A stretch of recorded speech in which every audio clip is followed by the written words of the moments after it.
Convicciones. Breves miradas a la verdad.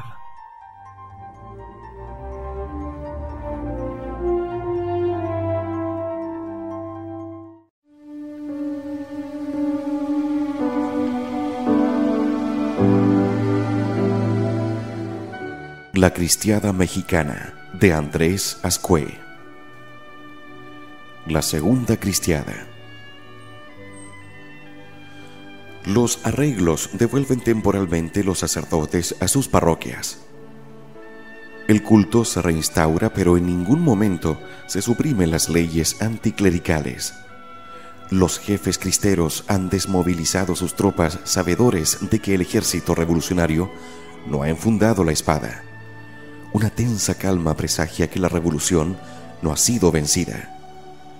Las declaraciones y escritos de cristeros y sacerdotes que exigen la anulación de las leyes anticlericales y la reforma de la Constitución son acalladas desde la propia jerarquía eclesial. En el verano de 1929, los cristeros vuelven a sus casas. Las condiciones de pacificación son en principio relativamente suaves. Solo se les exige entregar las armas en un punto determinado antes de 45 días.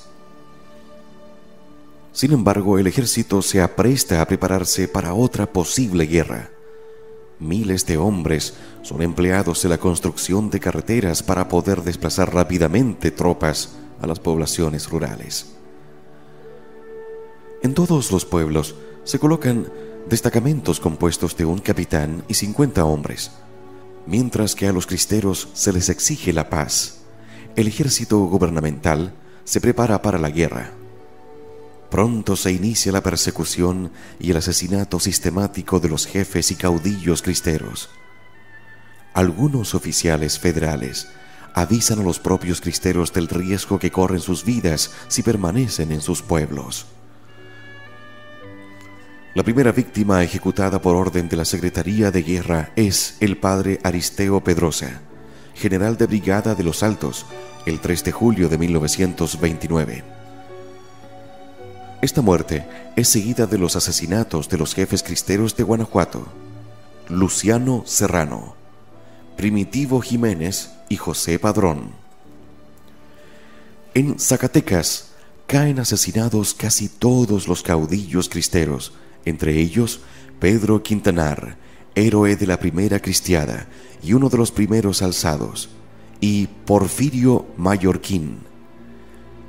En diciembre caen otros héroes de la cristiada, como los generales y coroneles Vicente Cueva, Lorenzo Arreola, José María Gutiérrez y un largo etcétera.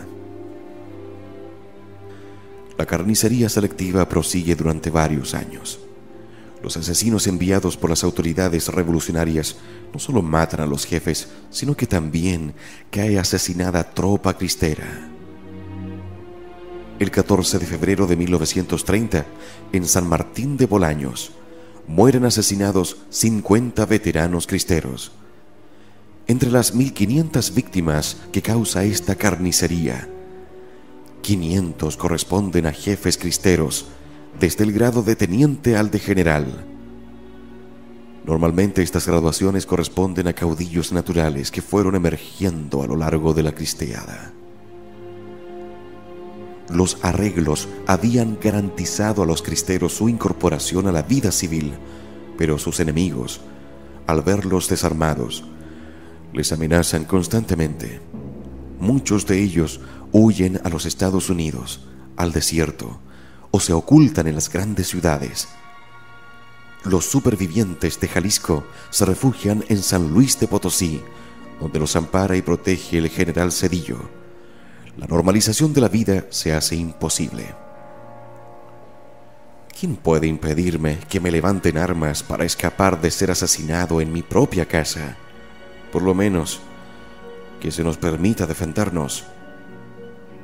Con estas palabras contesta el cristero Florencio Estrada al sacerdote que quiere convencerle de su integración en la vida civil. Como él, miles de cristeros habían jurado en 1927 combatir hasta la muerte o hasta la liberación completa de la Iglesia. En 1929 se sintieron traicionados por unos prelados que, en virtud de una falsa obediencia debida, les obligan a permanecer en sus casas esperando a su asesino. Lógicamente, no puede tardar mucho en producirse nuevos levantamientos. En junio de 1931, un motín acompaña a los funerales del párroco de Huastusco, Veracruz, asesinado por anticlericales. En octubre se levanta en masa Tlapacoyán. Hombres, mujeres y niños son perseguidos por el ejército federal a través de la sierra veracruzana. Los antiguos cristeros que han sobrevivido a la persecución tras los arreglos se reorganizan en Durango y en Sierra Gorda. En enero de 1932 empiezan a levantarse partidas en Durango y en Michoacán. En febrero se detecta la presencia de partidos en Jalisco y en marzo en Morelos. En abril, el cristero Andrés Salazar toma Colima con sus hombres. Sin embargo, en mayo el gobierno contraataca y aplasta la insurrección en Zacatecas. Para agosto, los agraristas, antaños enemigos de los cristeros, se suman al incipiente levantamiento. En el verano de 1932, las zonas alzadas son la Sierra Gorda, la Sierra de Guanajuato, la región de León, de San Felipe, de San Pedro, Piedra Gorda y Ocampo. El gobierno mexicano no se puede permitir una nueva guerra abierta de grandes dimensiones. Opta, por tanto, por la guerra sucia. La estrategia empleada consiste en desarticular los posibles alzamientos en las zonas que han sido poco cristeras en 1926, como la Sierra de Veracruz, y eliminar a los caudillos cristeros que aún quedan vivos. Así caen asesinados por orden gubernamental Rubén Guízar en Michoacán, los hermanos Sánchez en Zacatecas y grandes organizadores como Juan Carpio Ornelas. En 1933, tan solo un líder cristero, Ramón Aguilar, sigue alzado en los montes. En 1934, los informes del ejército mexicano señalan levantamientos sin importancia en el norte y en el sur de Jalisco y nuevamente en Zacatecas, que volverán a ser salvajemente reprimidos. Contra toda esperanza, el movimiento se mantiene unos meses prácticamente extinguido, y cuando nadie lo prevé, nuevos alzamientos se producen en octubre y noviembre. Durango, Puebla, Tlaxcala, Veracruz y Oaxaca. La segunda cristiada no ha muerto. 1935 será un año crucial. La segunda cristiada ha conseguido levantar en armas 7.500 hombres extendidos en 15 estados. Son pocos, pero luchan contra todos los avatares con una fe inquebrantable. En primer lugar, tienen que luchar, una vez más, contra las crueles desautorizaciones de ciertos prelados. Tienen que luchar contra un ejército que les ha desarmado con engaños. Tienen que luchar contra ciertos movimientos místicos patrióticos como los sinarquistas, promovidos por los ricos hacendados, que confunden a los campesinos y llevan a que muchos potenciales cristeros opten por este movimiento y no por el alzamiento armado. Los constantes pequeños fuegos que se encienden no llegan a prender porque no hay un apoyo de la jerarquía eclesial que, sin embargo, ve con buenos ojos a los sinarquistas. Incluso ciertos prelados intentan convencer a los campesinos que es pecado mortal apoyar a los cristeros. Sin embargo, gracias al nuevo levantamiento cristero, el gobierno empieza a ceder en cuestiones anticlericales. En Sonora, en 1935, los indios mayos consiguen que el gobernador reabra las iglesias y omita las leyes anticlericales. Así, se alcanza la reconciliación en la zona. Ya en 1932, el gobierno anula los decretos perseguidores tras el alzamiento de Aguilar en Michoacán.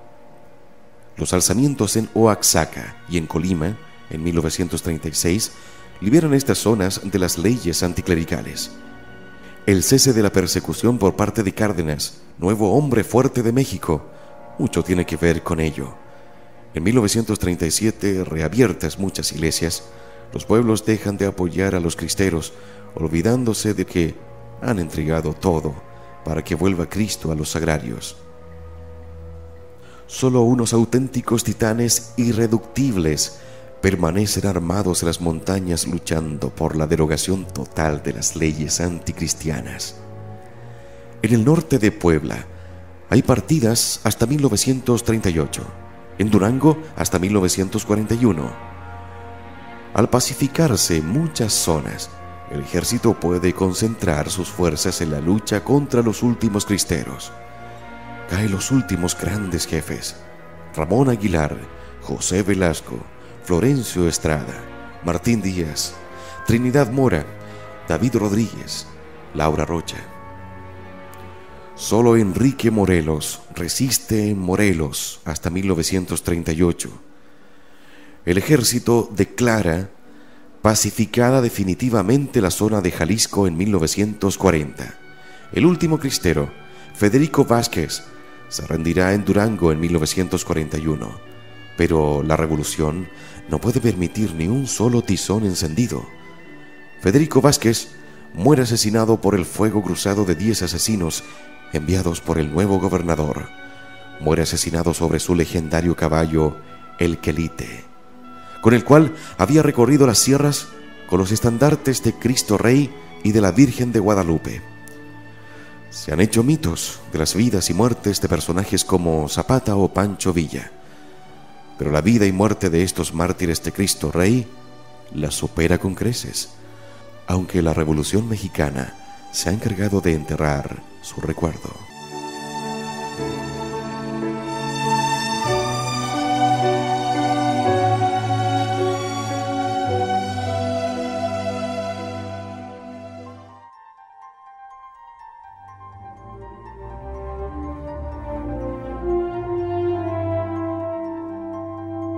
Convicciones. Breves miradas a la verdad.